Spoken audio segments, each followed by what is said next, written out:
everyone, and welcome to another episode of fun post-show breakdown review, whatever you want to call it here at BC Wrestle Pod, El Jefe of BC Wrestle Pod, and I will be holding it down for the TNA crew tonight, as I am the only one who has made it through a week of sickness and illness and shows and other things to be here this evening. You are getting another pre-record because it's crazy out here, but I wanted to make sure that there would be a review happening right now, and you know what, the show must go on. But I am here to review last week's TNA Turning Point pay-per-view. Of course, we had the go home show home review while the pay-per-view was airing. We've had about a week to kind of go over it, and here we are.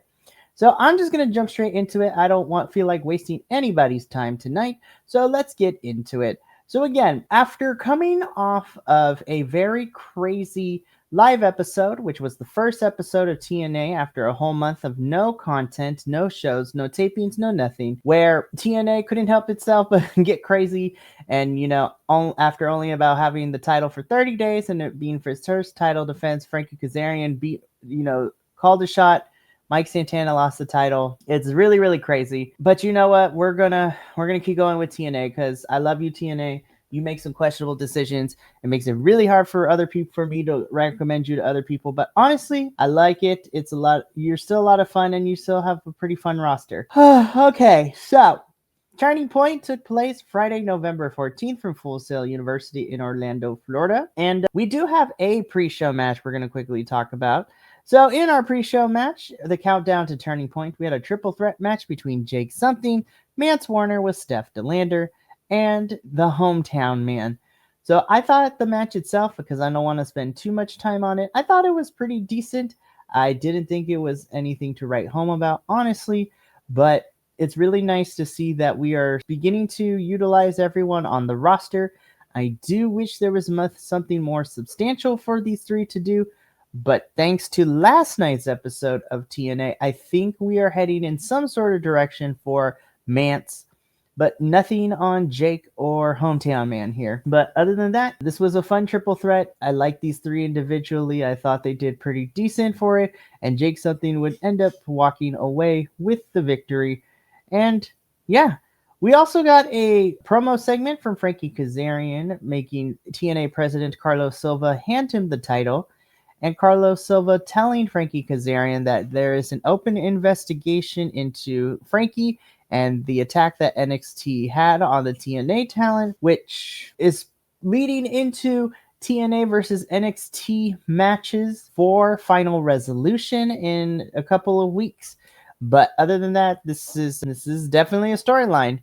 I'll be completely honest, I don't think this is necessarily my favorite thing, given the fact that I felt that we kind of concluded the TNA versus NXT beef with Showdown back in October, but it seems that we're going to continue to do so, and we'll see where this goes. But again, as far as the countdown match, this was decent, it was fine, and the promo segment was fine as well. Now we can properly get into the main card. So like we always do with any TNA pay-per-view, we opened properly with the recap of the events leading into the pay-per-view. But of course, we would get the recap of, the of Impact / TNA's wrestling the night before. And it immediately set the tone for what would end up becoming a chaotic night. We kicked things off, though, with the Elegance brand, kicking off the show with Kalani Jordan to defend the TNA Knockouts World Championship here. So it's Kalani Jordan versus M by Elegance.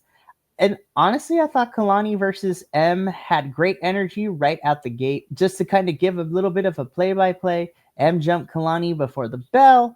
Heather tried to get involved. The concierge ran interference, but the actual wrestling was clean and well-paced, in my opinion. Kalani hit a standing moonsault to the outside.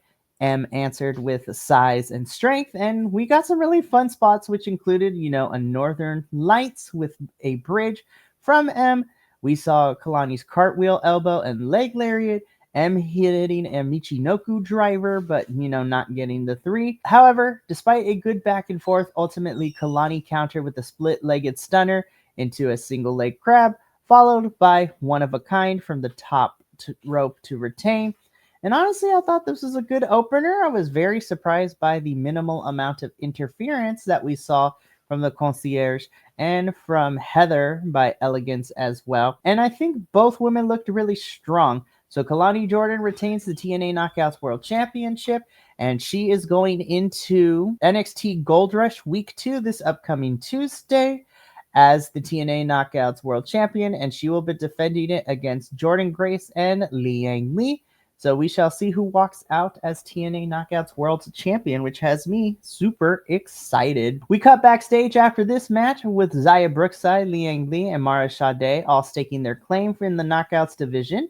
Ryan Nemeth wandered in to complain about his brother teaming with Frankie, and you know what? Something about towels, I guess. Ryan is serving the purpose of a comedy character, and you know what? It is what it is. But after this match, though, we get into our second match of the main card, AJ Francis versus BDE, and we didn't even get full entrances because BDE came in hot with 3 topes before the bell. AJ Francis shut that down quickly with power, rope chokes, and heavy strikes, literally stepping on BDE at one point, honestly. And this was fantastic. BDE mounted a fiery comeback, though, which, you know, is limited but not limited, and including a missile drop kick, a DDT, a Canadian Destroyer, and honestly his best Shawn Michaels cosplay. But AJ shut the door with 2 down payments, making a point to talk trash before the final pin. And to be quite honest with you guys, this match passed my expectations. This was clean, this was spirited, and surprisingly well paced. And I really, really enjoyed this. And I had a fun time with this. So we get the BioFlex injury report. Santana is questionable. Elijah is still out. Nick Nemeth is cleared for wrestling. And then we get a Steve Macklin promo where he cuts and say he doesn't care if it's 2-on-1, 10-on-1. He'll stack bodies regardless. Moving into our third match of the evening, this was a no disqualification match. Indy Hartwell versus Danny Luna. And this was a quick build because these two were beefing the night before, which, you know, caused the disqualification. And we get this no DQ match made for Turning Point the night before. And honestly, this was fun. It was violent, but it was a controlled brawl.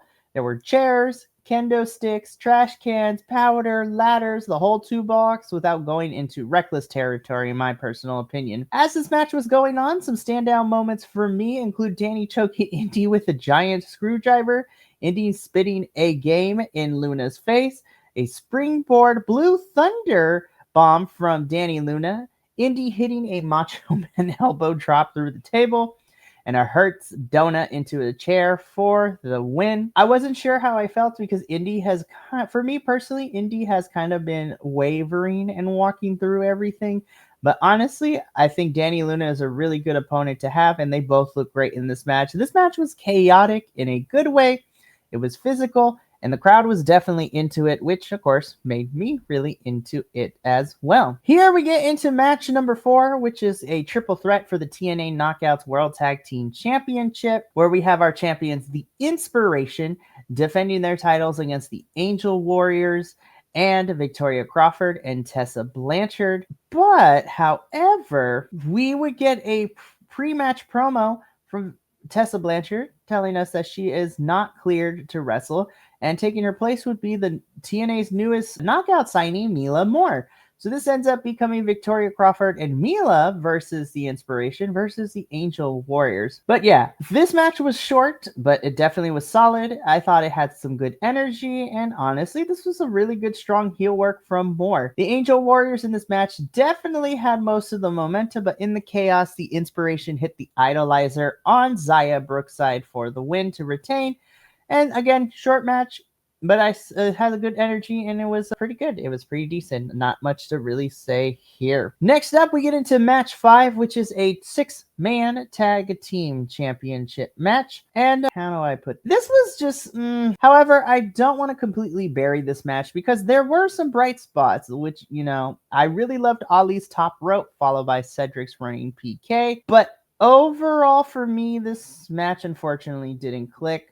Order 4 steals it with Ali rolling up Alexander after, you know, Agent Zero pulled the ref. And again, I'm not blaming the Hardys or anyone, but it was just off for these 6. And unfortunately, this this wasn't my favorite match, and to be completely honest, I think this was probably my least favorite match of the entire night, which is unfortunate, but hey, you know what? Not every match can be a banger. We get into our sixth match, which is the Rascals versus the System. And to be completely honest, my favorite match of the night. We're going to talk about my second for the other match that tied with this one for my favorite match of the night. And this match definitely over delivered big time. It started slow, but then it developed into glorious, absurd, rascal style chaos, and the System actually did a good job of keeping up. There was a lot that went down in this match, but some of the highlights for me include, well, first of all, Desmond Xavier, formerly known as Wes Lee, is now with the Rascals again, and so the whole quartet of them is great. But again, I bring this up because one of my highlights includes Xavier kicking Moose in the head, Moose catching Xavier on a dive into an apron powerbomb, the flame on dive from Myron Reed, Zachary Wentz's splash save, a whole sequence of everyone hits everyone insanity, but of course the spiral tap from Xavier for the win. Again, this was one of the best matches of the night, and this was easily one of my personal favorites, which leads me into my other match that tied for my favorite of the entire night, the X Division title, Leon Slater versus Rich Homie Swann. And this was another standout match for me.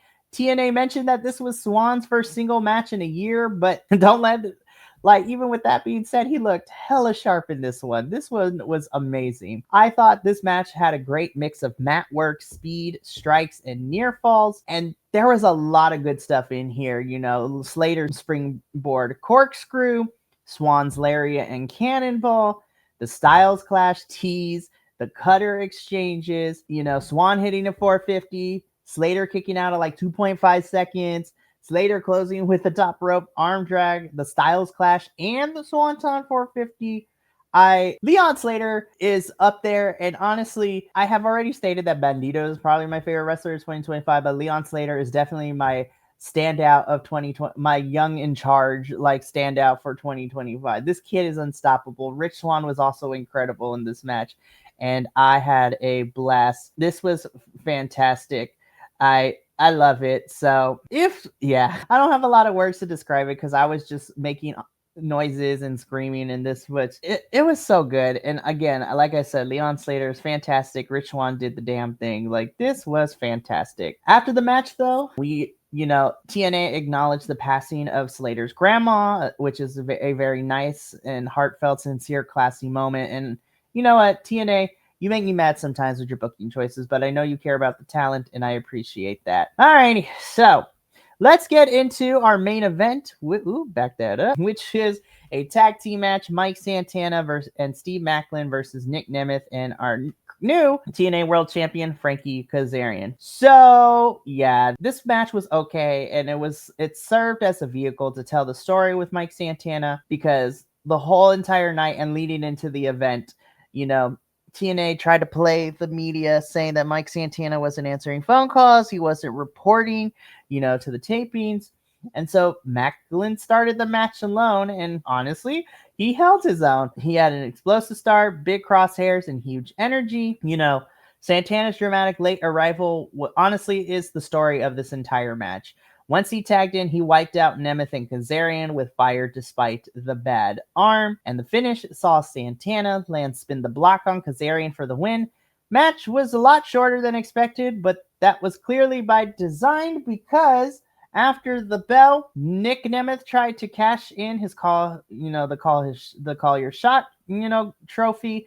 But, NXT stormed the ring.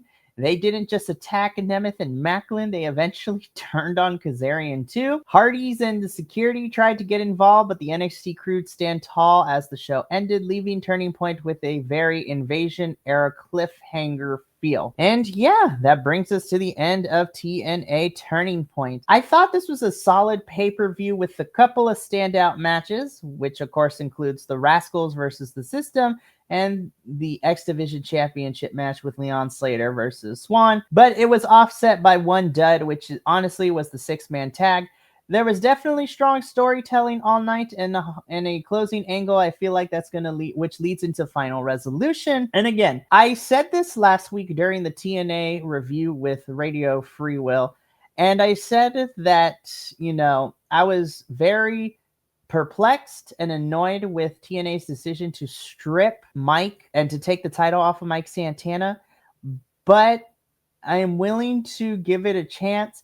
But damn, TNA, it makes it really hard. Like, they like to wrestle defeat out of the jaws of success, which is crazy. But again, we're getting final resolution, and I'm super excited to see what happens. And to be quite frank, and I'm looking forward to what is happening. I think Turning Point delivered. I think it was a really strong pay-per-view, but the taste of the night before was still lingering in my mouth, and it still is.